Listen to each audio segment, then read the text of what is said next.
주님의 평강이 오늘 이후에 우리 모두의 마음에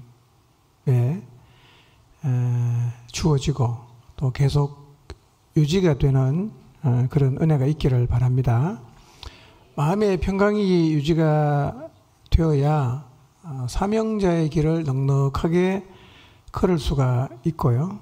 마음의 평강이 유지가 돼야 모든 상황들을 넉넉하게 이겨나갈 수가 있습니다. 평강이 유지가 되면 사명의 길에서 겪는 억울함도 고난도 심지어 죽음까지도 넉넉하게 감당할 수가 있습니다. 그래서 평강은 단순한 마음의 고요가 아니라 우리로 하여금 하나님이 보내신 그 사명의 길을 걷게 하는 엄청난 힘입니다. 평강에는 굉장한 힘이 있습니다. 그래서 우리가 하나님의 평강을 누리면 나도 이길 수 있고요, 상황도 이길 수 있고 세상도 이길 수 있고, 하나님의 평강은 사실은 우리로 하여금 하나님의 사람으로 살아가게 만드는 엄청난 에너지원이 된다는 사실을 기억하시길 바랍니다. 이 평강을 한번 누려보십시오. 정말 대단한 것입니다. 그런데 하나님에게는 이 평강이 무궁무진합니다.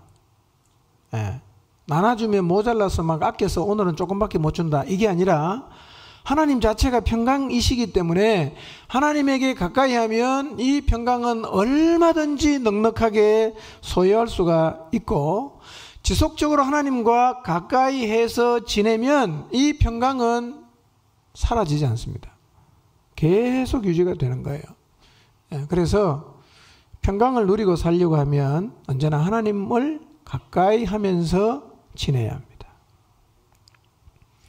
하나님을 가까이 하지 않으면 이 평강은 순식간에 깨집니다. 그리고 사라진 평강은 하나님과 가까이 하지 않는 한 절대로 복구가 안 됩니다. 이 평강은요, 하나님에게만 있는 거예요. 딴 데 가서 없습니다. 그러니 우리가 예수님을 믿고 주님과 가까이 하면서 살아가면요, 이게 아무것도 아닌 것 같지만 우리는 굉장한 은혜를, 굉장한 축복을 이미 누리면서 살아가는 것입니다. 자, 하나님의 평강을 우리가 가질 때 우리가 정말 대단한 하나님의 사람으로 살아가게 되고, 하나님이 주신 사명의 자리에서 넉넉하게 이 사명을 감당한다는 것을 사탄도 알거든요. 그래서 사탄이 우리를 무너뜨리기 위해서 사용하는 방법이 뭐냐면 우리의 마음에 평강을 깨는 거예요. 평강을 깨면 우리는 갑자기요, 돌변해서 다른 사람으로 변해버립니다. 평강이 있었을 때의 그 사람하고 평강이 사라진 후에 그 사람은요, 분명히 똑같은 사람인데 완전히 다른 사람으로 변합니다. 이렇게 평강이 사라질 때 우리가 돌변한다는 것을 사단도 너무 잘 알기 때문에 사단이 우리를 사명의 자리에서 이탈시키기 위해서 가장 많이 사용하는 수법이 뭐냐면 우리의 마음속에서 평강을 깨트리는 겁니다. 사라지게 만듭니다. 그것만 사라지면 가만 내버려놔도 스스로 자기 발로 사명의 자리에서 내려갑니다.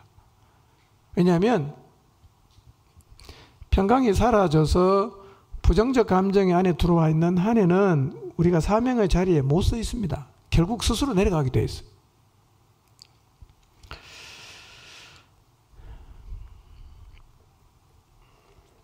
마음의 평강이 왜 깨집니까?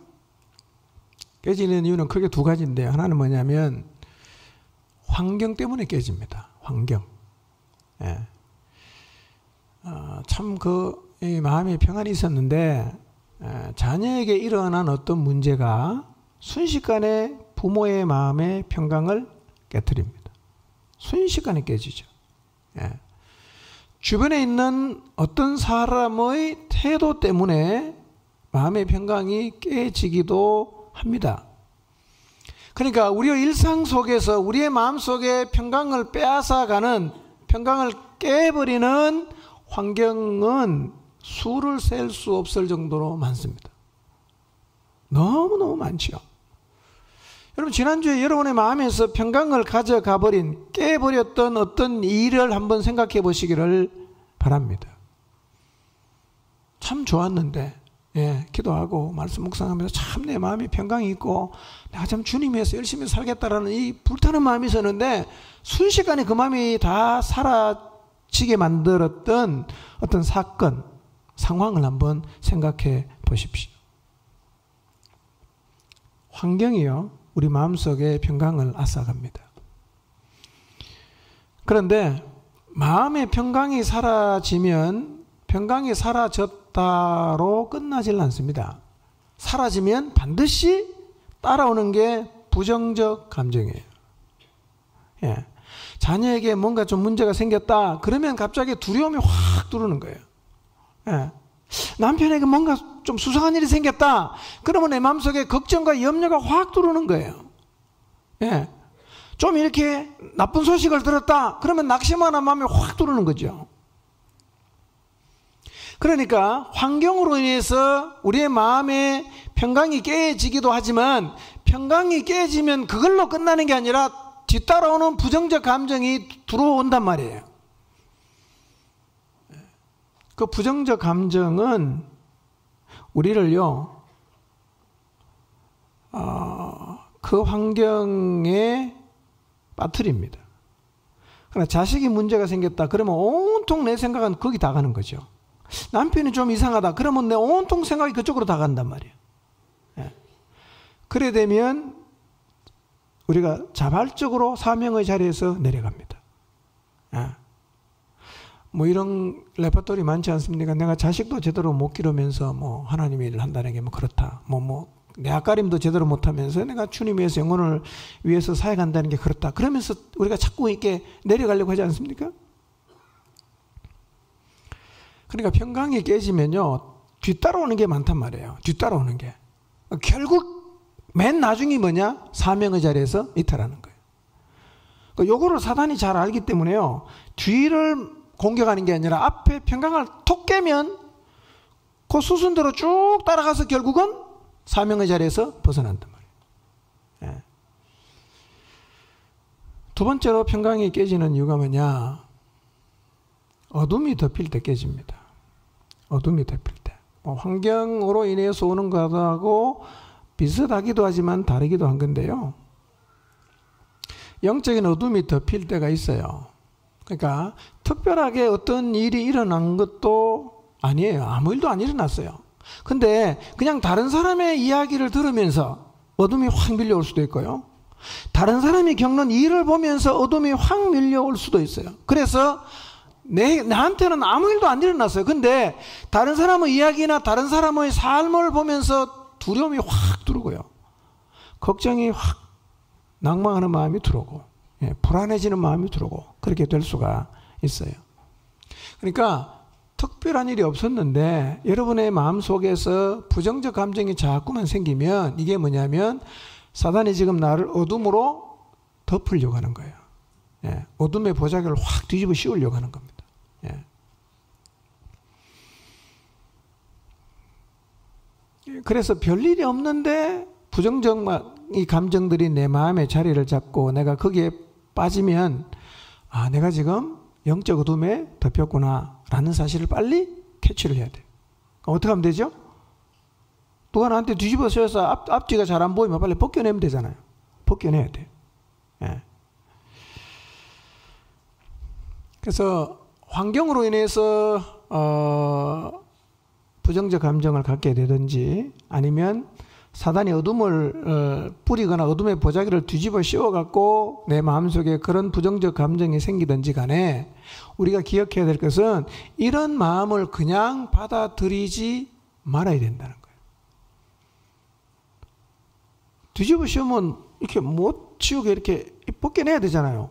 가만히 있으면 어떡합니까? 쉬우시오. 그럼 가만히 있어. 예, 그러지 말라는 거예요. 예, 이겨내야 됩니다. 이겨내야 돼요.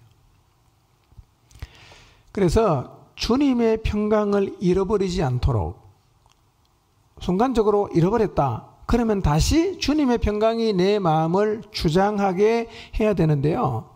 이럴 때 특히 상황과 관련된 문제와 연관해서 생각해야 될 것은요. 상황을 해석을 잘 하는 게 참 중요합니다. 해석을 잘 하는 게 중요해요. 기본적으로 우리가 가져야 되는 인식이 있습니다. 예. 하나님을 사랑하는 우리들의 삶에서 일어나는 모든 일들은 합력해서 뭐가 됩니까? 선이 된다. 체면거는 게 아니라 성경이 그렇게 말하고 있단 말이에요.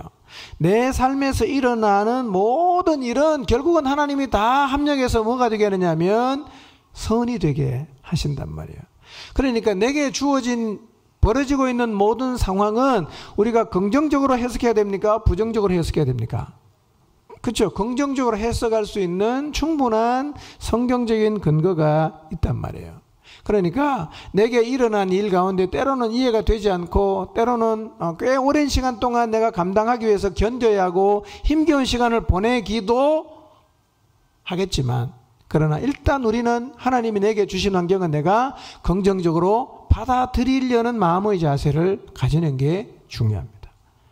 일단은 긍정적으로 해석하시기를 바랍니다. 그래서 어떤 일이 벌어지든지 간에 이런 시각을 갖고 상황을 해석을 하면요, 이 마음의 평화를 쉽게 빼앗기지 않게 됩니다.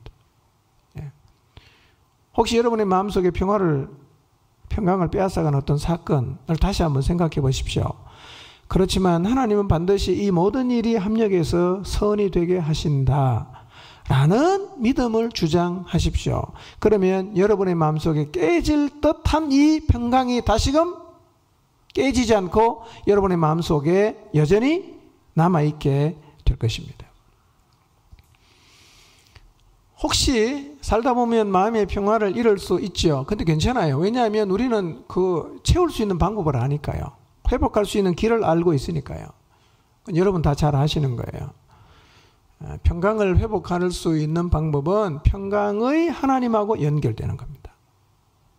연결만 되면 언제든지 거기서부터 엄청난 양의 평화가 우리의 마음속으로 부어집니다.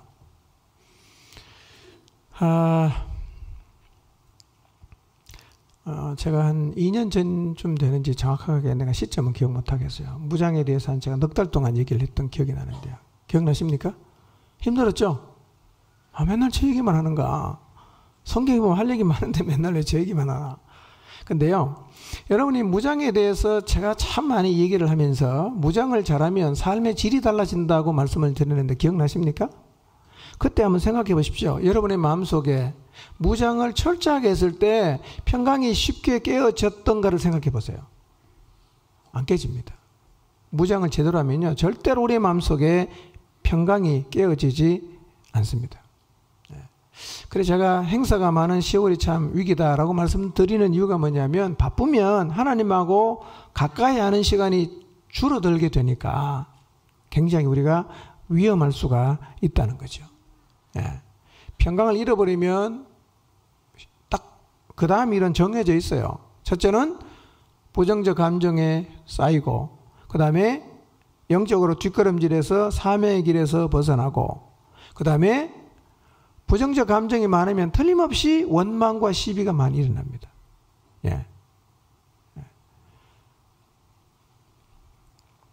그러면 어떻게 되겠어요? 공동체의 하나됨이 깨지겠죠. 대열이 흐트러지겠죠. 그러면 하나님께서 공동체를 통해서 하시고자 하는 일들의 대부분은 못하게 돼요. 그러니 평강이 사라지는 것에서부터 시작해서 쭉 내려가면요, 결국은 사명의 자리에서 멀어져 가는 겁니다. 그러니까 교회의 사명을 결국은 감당하지 못하는 자리까지 나가게 되니까 우리는 우리의 마음 안에 평강이 깨지는 것을 절대로 작게 생각하면 안 됩니다. 크게 생각해야 돼요. 늘 여러분의 마음속에 주님이 주시는 평강이 자리를 하고 있어야 합니다. 자, 어떻게 하면 된다고 그랬죠? 제가 두 가지 말씀드렸잖아요. 뭐를 열심히 하자? 성경을 많이 읽으세요. 성경. 성경은 어디까지 읽으라 그랬어요? 진리를 허리띠로 삼아서 내 삶의 모든 것을 거기에 걸 수 있는 믿음이 생길 때까지 성경 읽어야 됩니다. 그냥 몇 장 읽어다가 중요한 게 아니라 이 진리에 내 삶의 전부를 다 걸어 맡겨버릴 수 있을 정도의 믿음이 생길 때까지 성경 읽어야 됩니다. 두 번째, 사단이 불화살 공격을 했을 때 살아있는 하나님 말씀으로 그 불화살 공격을 막아낼 수 있는, 주장할 수 있는 말씀이 내 안에 생길 때까지 성경을 읽으십시오. 근데 평소에 늘 성경 읽는 사람은 그렇게 하기 위해서 성경을 한 몇백 장 읽어야 되면 읽어야 그런 현상이 생기는 게 아니라, 늘 평소에 성경 읽는 사람은 정독해서 10장만 읽으면요 에너지가 생깁니다. 근데 이 10장이라는 것은 절대 수치는 아니에요. 어떤 사람은 한 5장만 읽어도 그럴 수 있고, 어떤 사람은 좀 더 많이 읽어야 될 수도 있는데, 보편적으로 한 10장 정도만 말씀을 깊이 읽으면요 이 에너지가 옵니다. 굉장한 에너지가 생깁니다. 두 번째로 뭘 하라고요? 기도해 보세요. 기도. 기도하면요, 진짜 하나님이 내 마음을 붙들고 지켜주시는구나, 이게 느껴집니다. 느껴져요. 이 마음의 평강이 좀처럼 해서는 깨지지 않는단 말이에요. 이게 안 깨지면 계속 사명의 길을 우리가 걸어갈 수가 있어요.